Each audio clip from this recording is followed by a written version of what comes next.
Okay, so I'm going to get started in the spirit of having as much time as possible to practice. Because we only do this for 15 minutes. The whole point here is once a day, just for a few minutes, let's take a break together and let's activate these parts of our nervous system that help us feel more just generally positive. Um, so. Today's neuroscience sort of geek out factoid of the day is this little 2.5 pound thing that we have. I've never actually held a brain in my hand like this. I would love to one day. This is a human brain. It's about 2.5 to 3 pounds, depending on the person, and it is fully encased in a dark realm, which is the cranium. So ironically, the brain itself actually has no direct contact with the outside environment except through the nervous system, right? So that this distributed uh, set of nerves that are in our skin, in our eyes, in our ears, basically all over the place. And someone somewhere, I don't know to what extent this number is, like how one exactly determines, whether or not this number is accurate. But the number here that I'm going to flash on the screen is 11 trillion. And 11 trillion is the number of bits of data per second that the human brain processes. So you imagine, all of the nerves in our skin, in our eyes, as I mentioned earlier, just this nervous system that we have that is picking up data constantly. It feeds it all back to this central system called the brain, and the brain does something with it. And oftentimes, what the brain does with it is this. So, if I especially love this, it looks like a very 1950s graphic of this guy with his rockabilly hairstyle and who's clearly panicking about something happening. So he sees something that data, those bits of data, then pass through the optic nerve into the brain. They pass through the thalamus.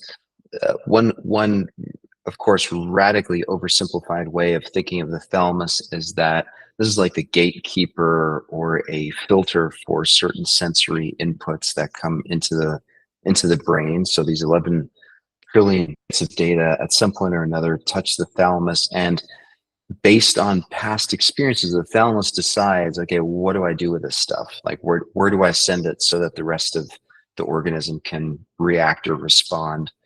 And so in this case, some of it's visual, so it goes to the visual cortex, which then sends feedback to the amygdala, is the part of the brain that I want to focus on today. The amygdala is like our is a kind of fear center. So the amygdala is what becomes perfused, or there's a lot of blood flow and activity in the amygdala when we feel scared, when we feel anxious, when we feel, sort of aroused in a way that feels negative and not positive. So many of us that struggle with mental health um, typically have a pretty active amygdala. So the question is, okay, how do we modulate or regulate amygdala activity? Is there anything we can do about it, or are we just, you know, ships adrift on a turbulent sea? And the answer is, otherwise I wouldn't be doing this session here, is of course we can do something about it. But the trick is trying to do something about the amygdala activation in the moment when the amygdala is hyperactivated is really, really hard.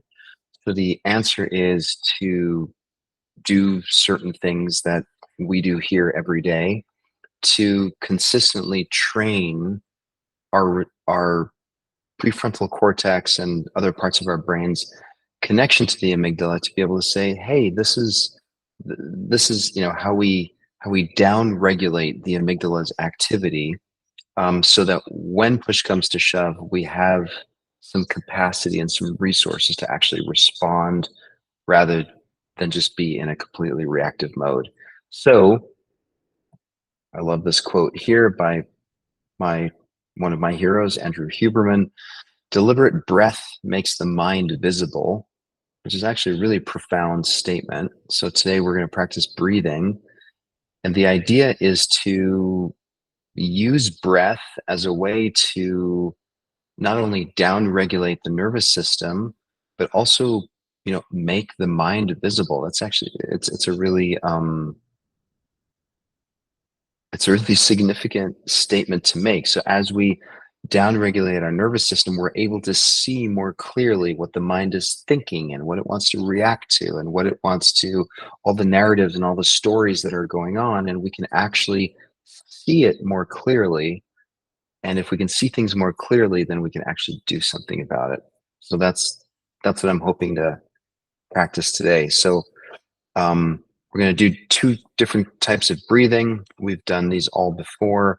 The first one is box breathing. I'm going to walk you through it. And then the second one is what we call cyclic breathing, or the physiological sigh. I'll quickly highlight something here on the physiological sigh. This is where we inhale. At the end of the inhale, we do a sip. So that's that 0.25, and then a long exhale through the mouth. So I will guide you guys through this. Let's try it out. And let's start by closing our eyes. And first and foremost, as always, just take stock of where do you find yourself right now?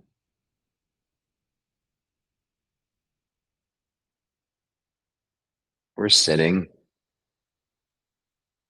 we're breathing. There are sounds. Our nervous system continues to bring inputs into the brain. Okay, we can let all of that happen. Right here, right now, we're going to choose to use our breath to regulate some of the biology and some of the chemistry in our brain. And we're going to do this on purpose.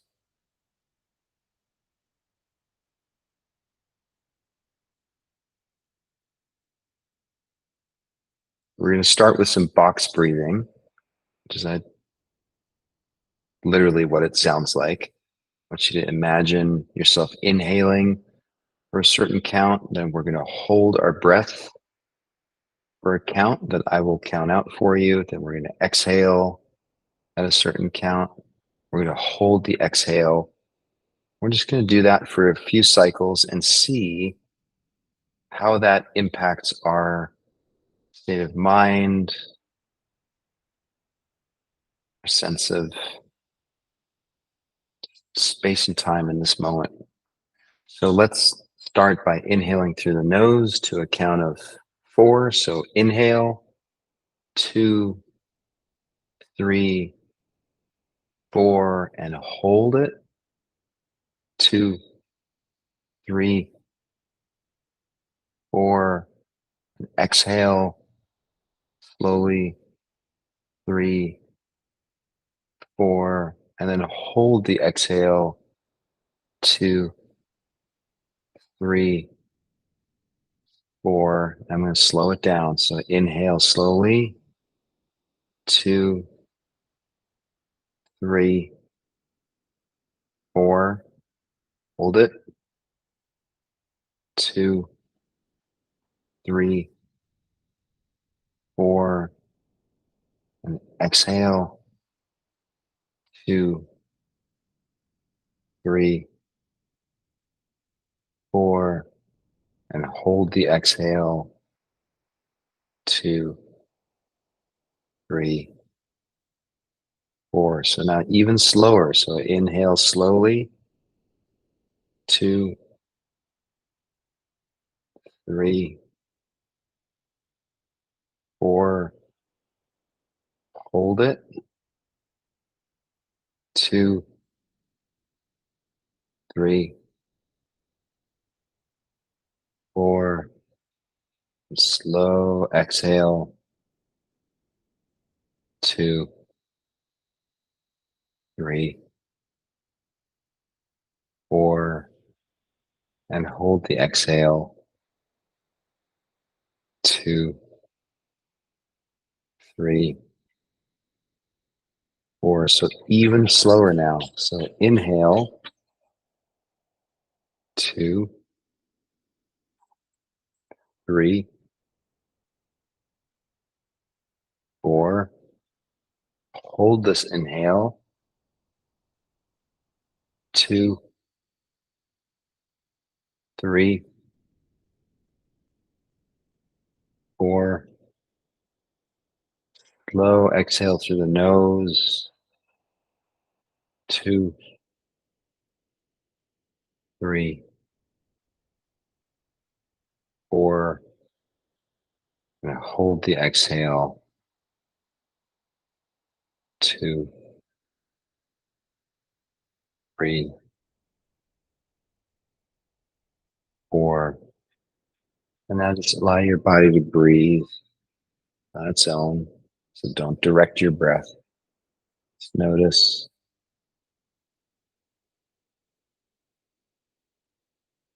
your relationship to breath.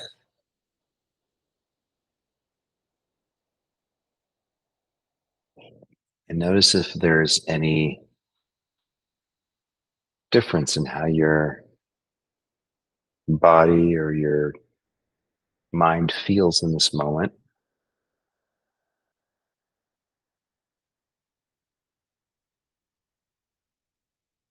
compared to before we started directing our breath.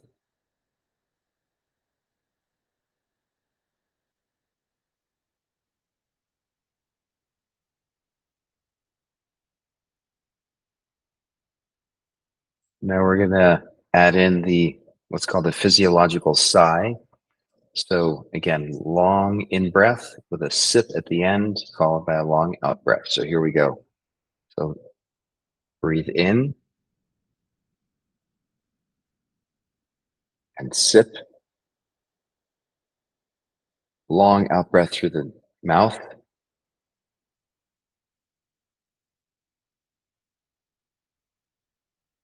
Just keep going as long as you can. Breathe in, sip, and long out breath.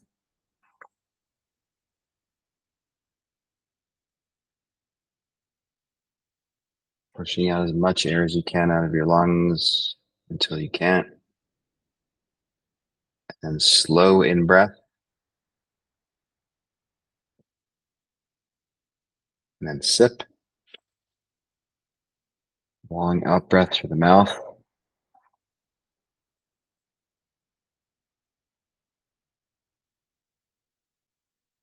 Keep going. And slow in breath through the nose. Sip. And long out breath.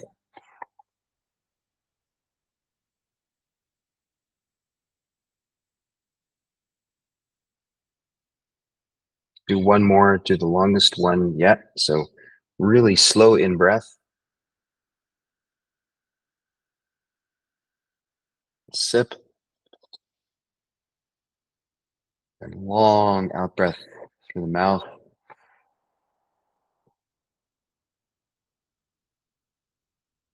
You can make noise, just keep pushing, pushing.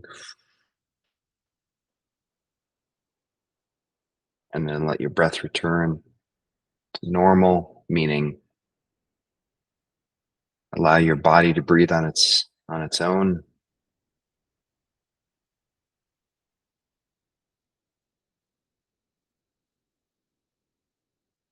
And just notice how have things changed in your mind and your mood, the sensation in your body.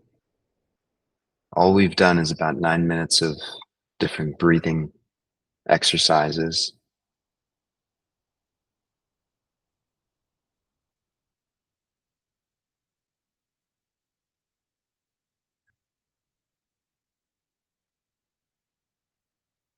Letting your body breathe And remembering you can do this any time of the day. It's free. You can't really overdo this. Having said that, don't do it while you're driving. Don't do it when you're in situations where you might need to be fully present. But having said that, this is a very cheap and free and easy way of regulating our nervous system compared to pharmacology or other expensive ways of going about doing this. So anyway, hope this was helpful. Um, hope to see you all tomorrow. I'll stick around for a few more minutes. If you have any questions or want to chat, happy to hang out. See you in a few.